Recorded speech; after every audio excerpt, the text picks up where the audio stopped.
A los 40 años, Andrés Iniesta rompe un silencio que mantuvo durante décadas. No lo hace con gritos ni con reproches públicos, sino con una confesión que nadie esperaba de uno de los futbolistas más respetados de la historia. Durante años fue visto como el símbolo de la calma, del respeto y del juego limpio, pero detrás de esa imagen perfecta se acumularon decepciones, tensiones y nombres que dejaron cicatrices invisibles. ¿Por qué hablar ahora? ¿Qué ocurrió realmente en los vestuarios, lejos de las cámaras y los aplausos?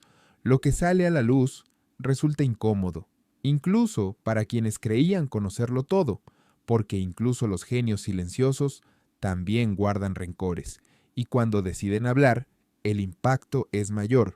Y con eso llegamos a su lista: 5 nombres, 5 historias, mucho más oscuras de lo que cualquiera imagina. Empezamos con el número 5. Número 5. Zlatan Ibrahimović. Cuando Zlatan Ibrahimović llegó al FC Barcelona, el vestuario cambió de forma inmediata.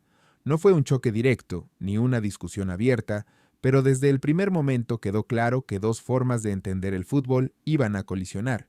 Iniesta representaba el juego colectivo, el sacrificio silencioso y la armonía táctica. Zlatan, en cambio, exigía protagonismo absoluto, balones constantes y una jerarquía incuestionable. Insiders del club recuerdan entrenamientos tensos, gestos de incomodidad y una sensación creciente de ruptura interna. Iniesta nunca levantó la voz, pero empezó a sentirse desplazado en un sistema que giraba alrededor de una sola figura. Testigos aseguran que el ambiente se volvió frío, distante, casi irrespirable en algunos momentos. El punto de máxima tensión llegó cuando Iniesta comprendió que el equipo estaba perdiendo su esencia.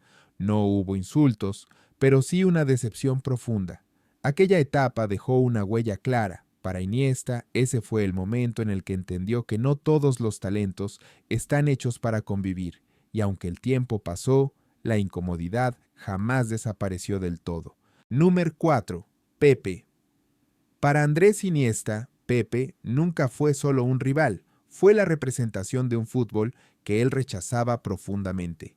Cada clásico contra el Real Madrid se convertía en una prueba mental antes que técnica: entradas al límite, provocaciones constantes, miradas desafiantes.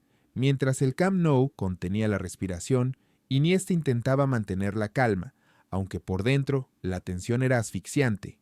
Testigos de aquellos partidos recuerdan cómo Iniesta evitaba el contacto visual, cómo se levantaba del césped sin protestar después de golpes que otros habrían convertido en escándalo. Pero el silencio no significaba aceptación. Insiders del vestuario aseguran que Iniesta consideraba a Pepe un peligro real, no solo para el juego, sino para la carrera de cualquiera que se cruzara en su camino. El momento más duro llegó tras una entrada especialmente violenta que no terminó en lesión por pura suerte.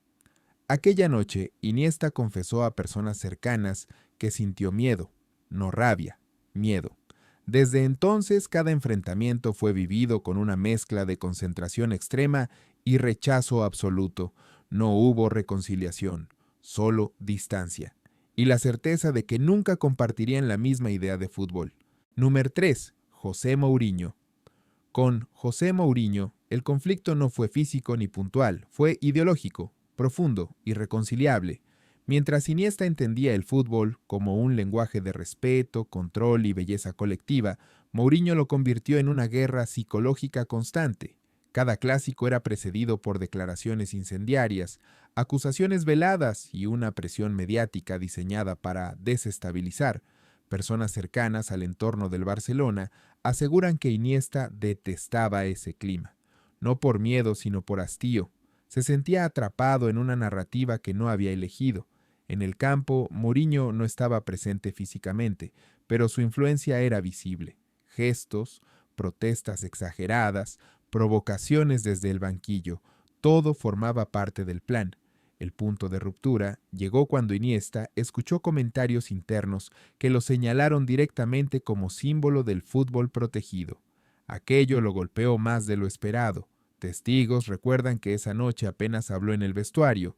No estaba enfadado, estaba decepcionado. Para Iniesta, Mourinho representó la normalización del conflicto como estrategia, algo que nunca aceptó ni olvidó. No hubo enfrentamiento directo, pero sí un rechazo claro y definitivo a esa forma de entender el juego, una herida silenciosa que quedó marcada para siempre. Número 2. Sergio Ramos. Compartieron vestuario en la selección española, levantaron títulos juntos y sonrieron ante las cámaras. Pero la realidad entre Andrés Iniesta y Sergio Ramos fue mucho más compleja de lo que parecía. Los clásicos dejaron marcas invisibles. Ramos jugaba siempre al límite, rozando la frontera entre intensidad y exceso. Iniesta, en cambio, defendía el respeto como una extensión natural del talento. Insiders de la selección recuerdan conversaciones incómodas tras algunos partidos. Iniesta no acusaba directamente, pero su lenguaje corporal lo decía todo. Entradas duras, choques innecesarios, acciones que no buscaban el balón. Testigos aseguran que más de una vez Iniesta terminó un partido con la sensación de haber sobrevivido, no de haber competido. El momento más tenso llegó tras una acción que pudo haber terminado en lesión grave. Aquella noche, Iniesta se mostró especialmente afectado. No levantó la voz, no pidió explicaciones públicas, pero en privado dejó claro que ese tipo de fútbol no tenía justificación. La confianza se resquebrajó. Desde entonces, la relación se mantuvo correcta, profesional, pero distante. Para Iniesta, Ramos simbolizó el dilema más doloroso: compartir colores con alguien cuya forma de competir chocaba frontalmente con sus valores. No fue odio declarado, fue una decepción profunda, de esas que no se olvidan. Número 1. Luis Van Gaal. Con Luis Van Gaal, la herida fue más profunda que con cualquier rival. No hubo patadas ni provocaciones públicas. Hubo algo peor: indiferencia, desconfianza y una sensación constante de no ser suficiente. Para un joven Iniesta, aquella etapa significó el primer gran golpe emocional de su carrera. Van Gaal no creía en él, o al menos eso era lo que transmitía cada decisión. Insiders del vestuario recuerdan entrenamientos fríos, correcciones públicas y una falta absoluta de cercanía. Iniesta empezó a dudar de sí mismo. Testigos aseguran que llegó a plantearse si realmente estaba hecho para el fútbol de élite. Cada suplencia pesaba más que la anterior. Cada oportunidad perdida abría una grieta interna. El punto de quiebre llegó cuando Iniesta entendió que no era un problema puntual, sino estructural. No encajaba en la visión del entrenador. Aquello lo dejó tocado durante años. No fue rabia, fue una sensación de rechazo que marcó su carácter para siempre.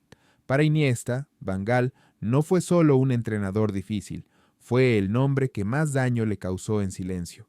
Lo más impactante de toda esta historia no es la lista de nombres, sino la verdad que Andrés Iniesta guardó durante años.